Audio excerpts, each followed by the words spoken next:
Hello and welcome to another edition about the construction of the extension of Heaton Lodge Junction. My name's Simon George. Now you can probably see behind me today we're at Heaton Lodge Junction again. We're actually at the south bit of Heaton Lodge Junction where Network Rail, as you can see, are busy with the ongoing electrification of the Transpennine line. There's so much work going on here, it's just incredible. Anyway, we've got quite a lot in the video to cover today. We're going to go and see Dave Lowery in Peterborough, that legend of model railways, writer for Model Rail magazine, and he's got a superb O-gauge model railway which features very, very modern image rolling stock, which he builds himself. So we're going to go and see Dave in a minute. We're then going to go to Norfolk to see how Tim Horn's getting on with the extension to the power station, which of course I covered in last month's video. Where else are we going? We're going back to the basement to look at some static grass again.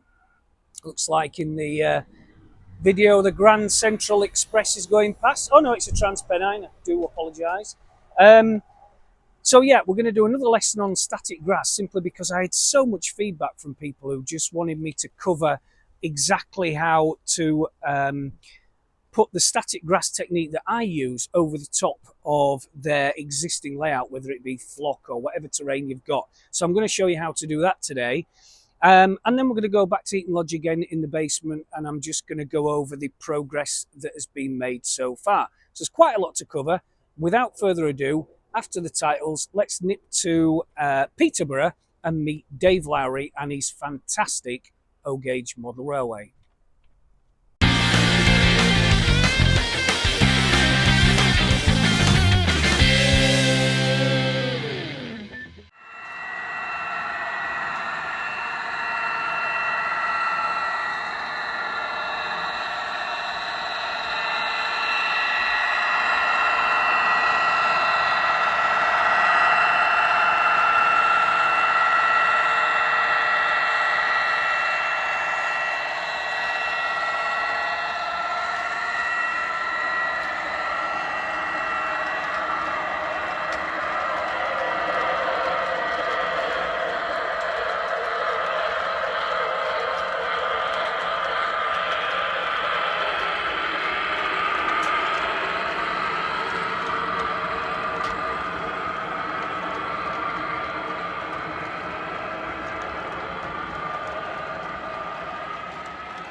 So I'm with Dave Lowery at his wonderful O-gauge layout. Now, one of the things about this layout that I've always loved is the fact that Dave builds his own O-gauge rolling stock and some of the locos too. And it portrays very, very modern era, which of course is where Heaton Lodge is going down the same direction as we speak. And I can even report that what you're seeing today is going to be appearing on Heaton Lodge when it next goes out, probably, as we know, in about 18 months' time. So Dave, just tell me about, you can just tell me about what made you model the really modern era in O-gauge, because it is not an easy decision to make given that there's nothing available off the shelf. The basic thing is that it really came about from my work. I was approached by EWS many years ago when they started their factory at York, and they came to me and asked if I could do models of the new range of wagons that they were doing for EWS. I get you. They would then take these wagons to exhibitions for the full-size railway companies, and then they could show them that if they wanted to carry various products, this wagon would be suitable for them. Once I'd built a model for the railway company, I then built rakes for myself, which made them unique. But having done the artwork and most of the models in brass, then it was easy to repeat them by doing more etches and then building the whole rake. So doing them for basically train operating companies gave you the bug to do them for yourself. Absolutely. Yeah, I get that. And the thing is, as you said, there aren't any models available for them, the up-to-date modeler. And there are some lovely wagons, and I think it's basically just because I've got a love for wagons. I think I've got 2 passenger trains. Yeah. But I've got about 22 freight trains, so I think that gives it away. It does, and the thing is, the liveries, it's what astonishes me. They're just so vibrant, the modern train operating company liveries. I mean, this one that's going past now is the, still operates today, doesn't it, on the... Yes, this is the current biomass trains, which go from the docks to Drax Power Station, and burning the wooden pellets. These are fantastically efficient. Yeah. These are fantastically efficient wagons. Yeah. They've got little tiny hoppers at the far ends on the outriggers. I can just Most see hopper those. wagons have got them in the centre, but to get maximum volume of payload, they've got hoppers on the outside. They're built to the absolute maximum of the track gauge and of the loading gauge, so they really are economical wagons, and they're big. They are absolutely huge. And I'm pleased to say you're going to be seeing a rake of those on Eaton Lodge when it goes out. Just moving on swiftly, Dave, sorry. This 69 is a real... It's so rare. So tell me about the 69, obviously. This, again, it came from GB Rail Freight. I was very... I had a lovely trip to Longport where they were converting the old 56s to the new 69. I was allowed to photograph all the locos as they were being built. I then went home. I contacted BR Blue Simon, who's got a website. Yeah. And he did the 3D conversion for the 69. This is all the roof panels. It also the fans, the tanks underneath, fuel tanks and air tanks. Because it looks absolutely stunning. It really does. Again, it's something that's not seen, only available from in a kit form. To convert these ones were converted from PRMRP brass kits, a brass 56 kit, and then the 3D printed items are fitted to it. Yeah. Simon has now done me a 3D version that will fit the Helgen 56. And that's interesting. That'll make the job a lot easier. Yeah, definitely. Because this is the thing, it's the question that everybody asks me: why are these big manufacturers not doing anything in O gauge for really modern era? I mean, obviously we know the Dapple are bringing out the 66 soon, and Helgen have just stepped in with this new DMU. I forget, is it the 150? But yeah, still 153. Yeah, 153. Sorry. That is going to be an absolute bombshell, the little 153. Yeah, and of course the 66 will be fantastic. And I'm hoping, and I'm sure you're the same, that it's going to kickstart a move into more modern era. Because of course, getting new people involved in the hobby, especially youngsters, they're not going to recognise the sort of stuff we like. They're only going to recognise the sort of stuff we're looking at now. This is it. And this is where I think you've really made a massive step into. Well, this is the nice thing. I can step back and if you look at photographs or videos of my layout, it's all stuff that I've built either with Simon on 3D or brass etches that in fact my wife has done the artwork for. Goodness me. So I'm very lucky. And that 66 is must be a PRMRP. That's a PMRP, but this is a tier 2. Right. So I've done a brass conversion, an etch for the new roof grills, the step and the doors panels that can convert a PMRP to a tier 2 5-door 66. Right. But Dapple are supposed to be bringing out these as well. So when they all come out, it's going to be a lot much easier. And I think, as you say, it'll encourage more modern image layouts. I agree. And I think the only problem is space, because most of modern trains now are block trains. Now, I usually run a minimum of 8 or 10 wagons. You're looking at nearly 16 feet just for the train. Somebody recently saw a couple of my trains on video and said the train's longer than his layout. Yeah, I've had the same comment. But there again, you can still make a really modern motive power depot out of the sort of locos that you've got here today. 66ers just ticking over. Yeah. A 69, and of course the 60s from Helgen. They just all add up to making a really good. We just need few more wagons and a few more inputs from the major manufacturers. And I think this era, the more modern era, of course, I'm probably talking, what, 2010 onwards, is really going to take off. I think what you might see is wagon works type layouts or repair works type layout, where you can have 2 or 3 of each individual wagon sitting there, either going into the works for maintenance or having conversion work done. Yeah. Say, for example, the steel carriers from EWS to Stegosaurus. Yeah. I mean, it's a lovely thing to convert. It is.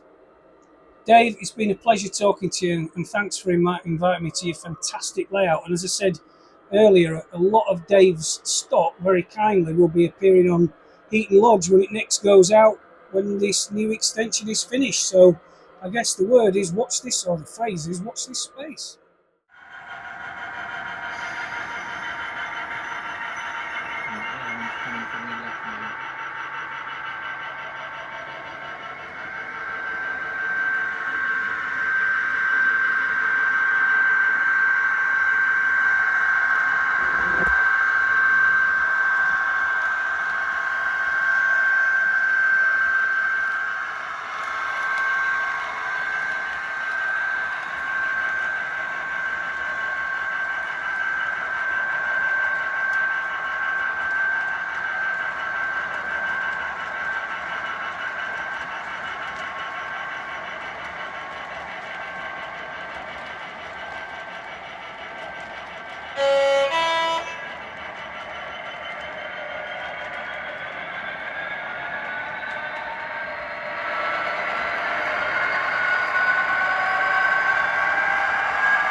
Okay, so here we are at the Static Grass Workshop, which is actually part of Heaton Lodge Junction model layout itself. What I've done here is I just wanted to show you the ingredients before we get cracking very, very quickly. Now, I'm using 2 types of static grass fibres here, both by the same manufacturer, Mini Nature, which is a German company. I've mixed together 4.5mm beige and 4.5mm late fall, which is sometimes branded autumn fall. Just together, as you can see in a box. We need the tremendous earth powder, which again mats everything down and makes it look really, really good. Or you can just use, I think I mentioned this before, ground up soil from your own garden. We need some sort of spray matte varnish just to layer the grass so you can build layers on top. I know there's loads of these kind of sprays on the market, static grass layering spray or whatever, but they're just basically matte varnish. And you can get this online for about £6 or £7. Rust-Oleum crystal clear matte varnish. The pebbles, we need those just to represent the tufts of grass you see on embankments. New ingredient this time, this is doll's hair, would you believe? I think it's branded Postiche, and again, it's sold by Tremendous or Green Scene or any of the other manufacturers, but it's very good for building depth into static grass. The Woodland Scenics blended turf, again, I've got a big container of it here, but you can get a small bag of it yourself. And of course, you've got your bog standard cheapo PVA glue, and I've got a static grass applicator there too, of course, which is what we need. Doesn't matter what brand it is, they all work very similar. Now again, what I've done here is I've taken up with a trowel, would you believe, most of the existing static grass on this section of Heaton Lodge Junction, just to show you how I can put it back down again. It doesn't matter what terrain you've got, and again, I keep banging on about it, but this is specifically this part of the video for people who just want to put static grass over their own layout, whether it be flop that you've used in the past or, you know, static grass that you've never been particularly happy with. This technique that I'm going to show you will just go over the top of any kind of terrain. So those are the ingredients you need. They should be on your screen now. Let's get cracking with how to put on static grass. So the first thing we're going to do is daub on plenty of cheapo PVA glue.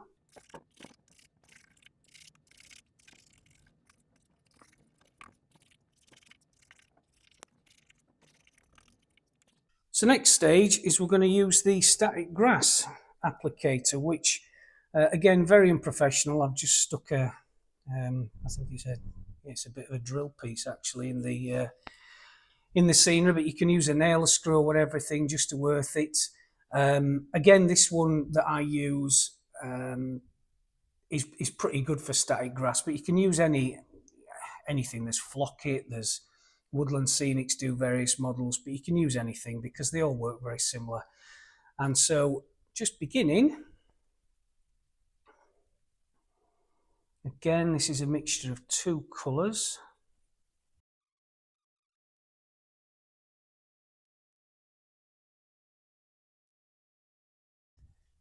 Right, so that's stage one, pebbles down, and first layer of static grass, which is pretty sparse as you can see, but we're going to really make a difference with this earth powder, which again will deaden the shine of the PVA. It will cover all the gaps between the grass. Doesn't matter how much of this you put on, because if you look at grass from above, you can actually see the earth that it grows out of clearly. You can't see that when you stood up looking at it because you've not got the height in it for you to enable yourself rather to see it. But from a height you can, and so it doesn't matter. What I'm trying to get to is, it doesn't matter if there's lumps and bumps and spaces with no grass.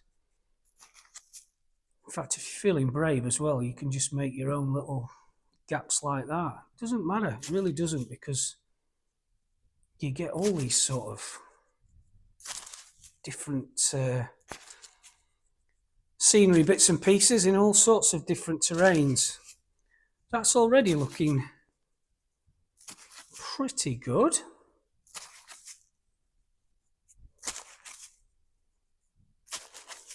You can see actually I've missed a couple of pebbles there, not put some glue on them, but I will shortly be rectifying that. Right, I'm just going to cover those pebbles that I missed with a bit more grass fibres.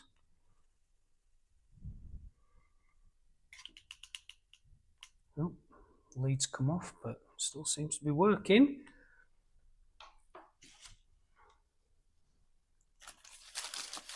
A little bit more of the earth powder. There we go. So we'll start to see those stones or pebbles buried soon by the next layer of static grass, which is what we're going to come on to now. Okay, so what we're going to use for the second layer, as you can probably hear, is the crystal clear matte varnish, which I'm going to spray. Now, I'm one of these people that puts far too much of anything, substance-wise, whether it's super glue or whatever. I use far too much of anything like that. But in this case, you need to really see the static varnish. That's static varnish. You need to see the varnish adhering to the static grass fibres.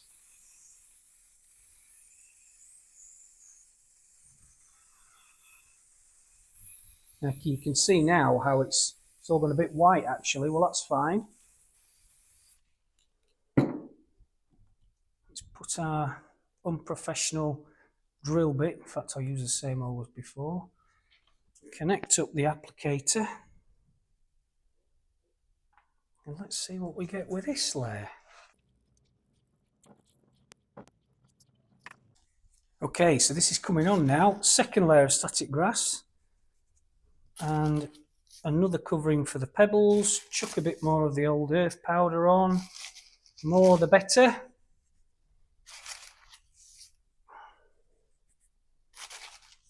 Once again, don't worry if you put too much on, if you put too little on. it doesn't matter, because I've seen so many grass railway embankments up to press. They are all different. You can even pour it on and just cover one little bit, one section rather, as I'm doing here, which just might simulate some muddy, dried mud or whatever.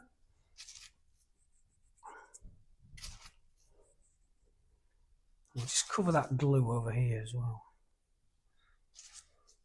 You might think I'm using a lot of this earth powder.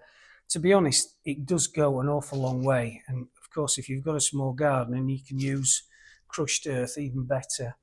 But this stuff really is pretty good, and it makes such a difference, as I'm sure you can see.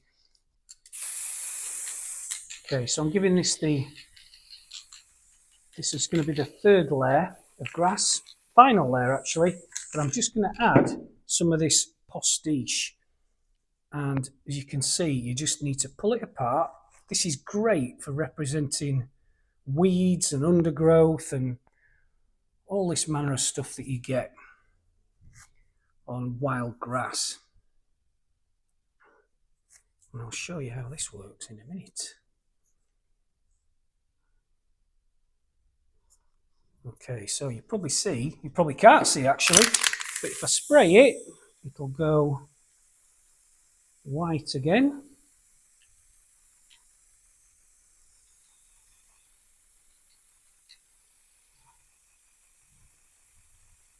You can see now where it is. Hopefully you can anyway. And then I'm going to sprinkle some of the blended Woodland Scenics, blended turf onto it, like so.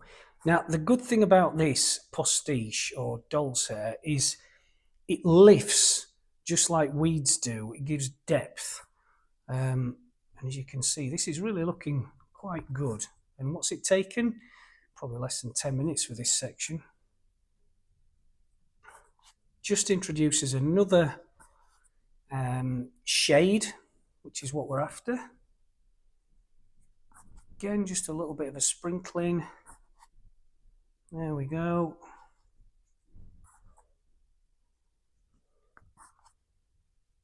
Again, you don't have to just sprinkle it on postiche, sprinkle it anywhere you want. It really doesn't matter. Just introduce take that drill bit out now, we don't need it.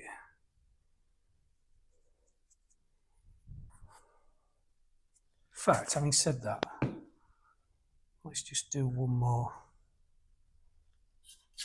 little coat.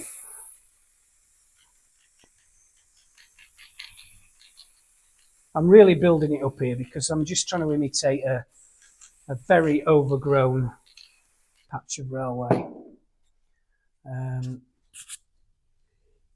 Stick this on. What else have we had? Some grass in here.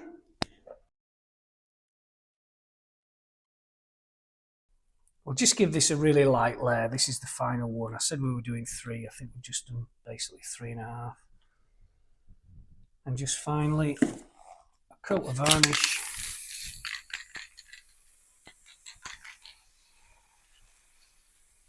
And that, I think, is a pretty good rendition of a railway embankment. Again, I'm just going to sprinkle a bit of this in.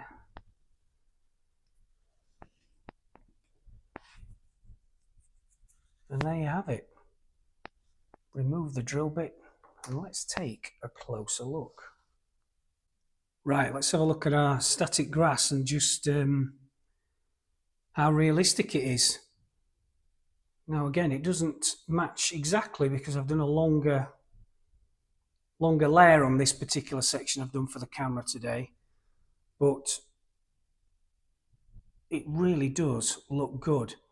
And again, it doesn't have to be winter that your layout's portrayed in. Even in summer, you don't find many embankments that are pure green. They're all a bit, because the grass is long, they don't really get enough water, so you find them in this kind of bleached colour. But I hope you think that gives a really good rendition of a railway embankment. And I really hope that's helped.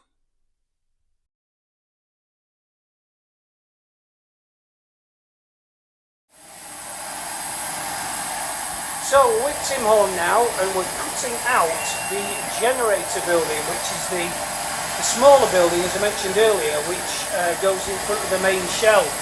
So Tim, how's this actually working then? And how long is it going to take to actually finish this section? So we just started etching the concrete panel lines. So it's not cutting all the way through the MDF this time. Right. So it's like just scribing a line in the MDF on the surface. So I set the power of the laser to around about 20%. Yeah. Again, so we don't cut all the way through it. I'm just going to get a bit smoky because obviously the extraction's underneath, so we're not cutting through. Got you. So the smoke sits on top. Yeah. Probably take about 20 minutes in total. Yeah. And is this how you cut the main, when you're making baseboards for customers, this is basically the same machine you use? Absolutely. Yeah.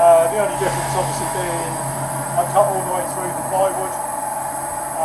Yeah, you're cutting all the way through on those baseboards. Yeah, I only etch the name and the details of the baseboard on the surface. But generally it's cut all the way through, 100%. Yeah. Because they are incredibly versatile, aren't they, these machines? They must have transformed the whole business that you're in when you first got one of these. Yeah, so the basic problem is being able to cut through. Right. As we know, a couple of years ago, we lost the availability of birch plywood, and the birch was made specifically with a laser-friendly glue, so you can cut through it without too much smoke. Yeah. It's now more difficult to find material which you can cut on a smaller scale laser machine, if you like. Yeah. This has only got about 130 watt laser tube in it, so it's not incredibly powerful in terms of industry standards. But it's got a really big bed though, hasn't it? It's got a really... It's 8.5 foot by 5 foot. Originally designed for slide risers. We have inside the acrylic sheet, 3 metre by 2 metre sheet. Brilliant. No, thanks for that. We'll have a look now at the finished product.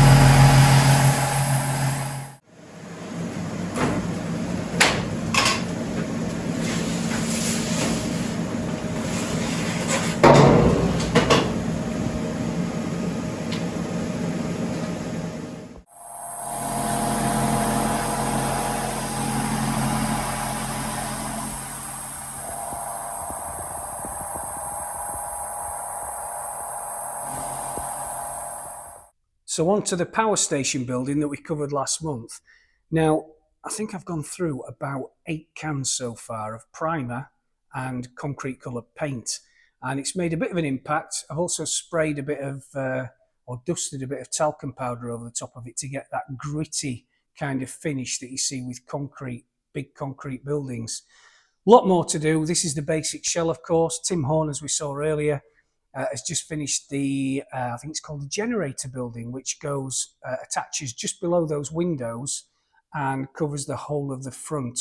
So I'll be doing that in next week's or a couple of weeks' time. The next video, that'll be covered. But yeah, it's coming on, lots more to do, tons of detail to add as well. But yeah, we will get there in the end, and it should look absolutely magnificent.